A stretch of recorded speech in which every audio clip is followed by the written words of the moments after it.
Pourquoi tes cultures échouent même quand tu fais tout ce qui est bien? Tu as préparé ton sol, tu as choisi de bonnes semences, tu as respecté les dates de semis, tu as fertilisé, désherbé et même surveillé. Et pourtant, la récolte n'est pas à la hauteur de tes efforts. Alors, une question se pose.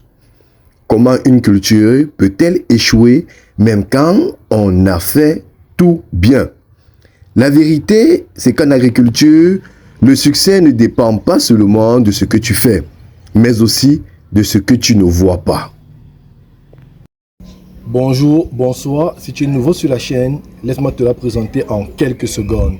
Elle s'appelle Conseil agronomique bar Agronomie Council et elle fait exclusivement dans la proposition des solutions s'agissant de la production animale, végétale et de la transformation agroalimentaire.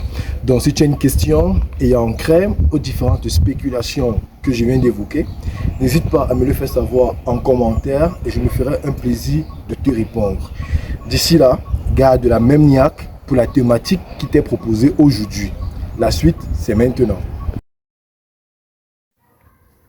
Pourquoi tes cultures échouent même quand tu fais tout bien? Alors, je vais vous conter une anecdote qui ici va vous faire comprendre un certain nombre de choses. Alors, c'est l'histoire d'un agriculteur, bien sûr, qui plante du maïs avec soin. Il suit, bien sûr, les recommandations à la lettre, semences certifiées, bon espacement, fertilisation même adaptée. Au début, tout semble parfait. La levée est uniforme, les plants sont vigoureux. Il se dit déjà, cette saison sera exceptionnelle. Mais quelques semaines plus tard, les feuilles jaunissent, la croissance se ralentit, puis la récolte décroît. Il n'a pourtant rien négligé. Alors, qu'est-ce qui a véritablement causé ce problème? Le problème, c'est que en agriculture, faire des bonnes choses ne suffit pas toujours. Il faut comprendre les facteurs invisibles qui influencent les résultats.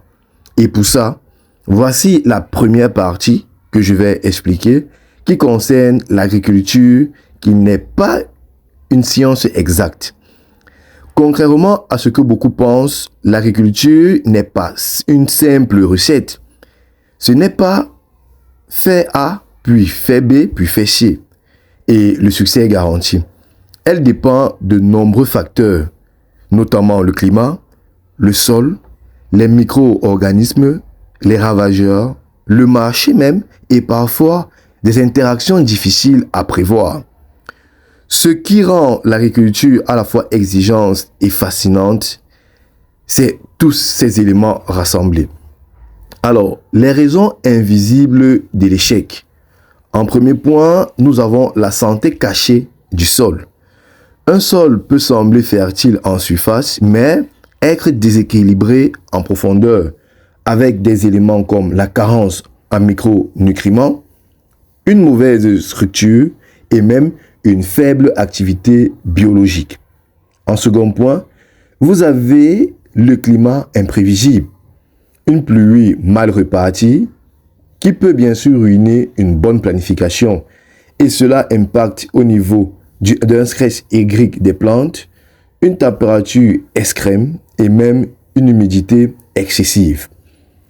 Si on se retourne au niveau des ravageurs et des maladies silencieuses, certains dégâts commencent avant même d'être visibles, au travers des attaques souterraines, des infections latentes et même une résistance au traitement.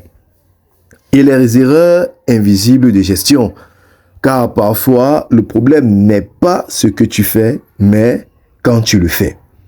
La fertilisation tardive, bien sûr, qui est un véritable problème. L'irrigation mal synchronisée, qui ici implique au niveau de la croissance des plantes, et bien sûr un traitement mal positionné. Ce que les agriculteurs réussissent généralement ancrent dans ce qu'ils observent avant d'agir. Ils lisent leurs champs comme un médecin lit sur un patient. Ils analysent leurs échecs. Chaque saison devient une leçon. Ils s'adaptent car ils ne répètent pas ils ne répètent pas mécaniquement les mêmes pratiques. Et bien sûr, ils savent anticiper. À travers de cela, ils préparent plusieurs scénarios. Transformer l'échec en avantage, ça, c'est ce que nous devons bien sûr penser. Nous devons matérialiser, nous devons apprendre des leçons. Un échec agricole n'est véritablement pas une fin. Au contraire, c'est une information. Chaque difficulté t'apprend 3 éléments importants. Et ces éléments-là, tu dois les mémoriser, tu dois les capitaliser, tu dois prendre acte de ces éléments, notamment ce que ton sol réclame. On l'a dit, au-delà de l'aspect superficiel, il faut entrer en profondeur pour véritablement avoir ou savoir ce que la plante a véritablement besoin. Et tout se traduit au niveau de la croissance, au niveau de la fructification. Si cela n'est pas véritablement important ou impactante, alors véritablement, il y a un problème au niveau du sol.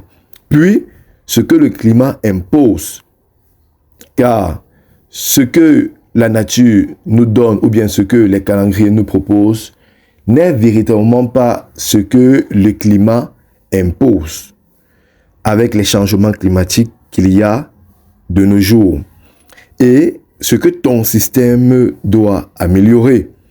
Quand on parle de système, on fait allusion à ton système de production. Ce que tu dois améliorer en termes d'amendement, en termes de semences, en termes même des différentes implémentations. Alors, si tes cultures échouent parfois, malgré tous tes efforts, cela ne signifie pas que tu es mauvais agriculteur. Cela signifie simplement que l'agriculture exige plus que du travail. Elle exige de l'observation, de l'adaptation et même de la patience. Dis-moi en commentaire quelle a été ta plus grande difficulté en culture. Qu'as-tu appris de cette expérience? Nous allons discuter. Je vais te donner certaines expériences, certaines techniques pour que tu puisses améliorer ta qualité de production. Alors, si tu veux maîtriser l'agriculture intelligente, stratégique et même efficace, abonne-toi sur cette chaîne Conseil agronomique Agronomie Council, parce que l'agriculture, on ne grandit pas seulement grâce au succès, on grandit surtout grâce à ce qu'on apprend de ces échecs. Il faut le savoir, il faut le comprendre. En agriculture, on ne grandit pas seulement grâce au succès, on grandit surtout grâce à ce qu'on apprend de ces échecs. Merci pour cette attention. À bientôt pour une nouvelle séquence de vidéos. D'ici là, portez-vous bien et à bientôt. Portez-vous bien.